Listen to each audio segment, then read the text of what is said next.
America is locked between dueling political ideologies. On the one hand, you have authentic progressive populism designed to fix the core structural economic and social issues that have plagued America for a very, very long time. And on the other hand, you have Donald Trump and his new brand that's not so new of fake populism grounded in xenophobia, cruelty, and hatred. But it's not just America that has that problem, and it's not just America that needs to move in the right direction. And in his speech yesterday about democratic socialism, Bernie Sanders made sure to point out that America is joined by a large number of other countries that are addressing the same sort of divide.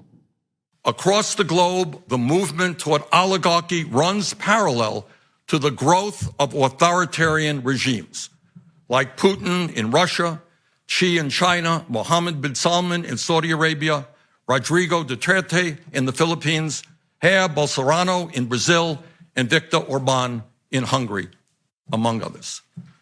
These leaders meld corporatist economics with xenophobia and authoritarianism. They redirect popular anger about inequality and declining economic conditions into violent rage against minorities, whether they are immigrants, racial minorities, religious minorities, or the LGBT community. And to suppress dissent, they are cracking down on democracy and human rights.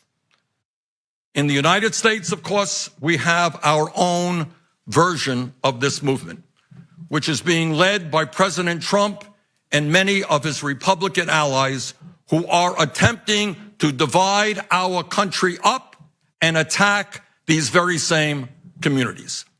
How sad it is that President Trump sees these authoritarian leaders as friends and allies. And I'm glad that Bernie ended on that note, because as he was going through the list of autocrats from across the country, I did notice that those are apparently Donald Trump's favorite foreign leaders, actually. They may not have friendship trees in the White House lawn, dead or alive, but he does seem to like them.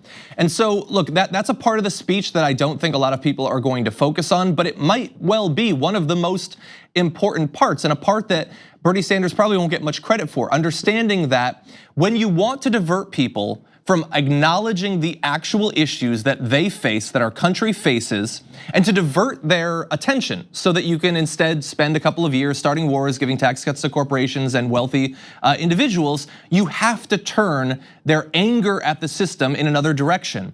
And it's always the same direction, it turns out, in America and around the world. It is always going to be towards disadvantaged groups, groups that have been left behind, groups that have been aggressively targeted. We see it here in America with constant commentary by Donald Trump about the wall and caravans and attacking the trans community, trying to attack LGBT rights everywhere possible. That's what they do here. We see that same thing abroad. And I don't think that Bernie gets credit for understanding that those are two sides, two different directions you can move in. And we have to here, on the left, we have to understand both as well. We have to put forward a positive agenda that addresses the concerns that people have, that would actually substantively fix those problems. But we also have to fight back against attempts to divert that justified rage and concern over the direction the country is going in away from these issues and towards attacking groups of a variety of different types, whether in America it's people of color, a number of different things. We have to be fighting both of those battles. This is not a character I generally try to, I guess, base my political philosophy on, but Littlefinger says, fight all wars all the time. Everyone is your friend, everyone is your enemy. That's going a little bit too far, but we do have to pay attention to both of these things. And yes, I did just mention Game of Thrones to bother Brooke.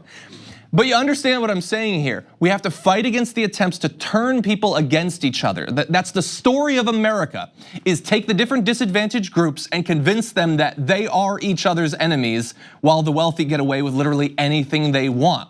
And once we get people's eye on the prize, then we fight for a dignified economic life in the areas of healthcare, jobs, housing, all of those issues. We need to do both. Bernie's doing both, and we in our own political activity need to match him there.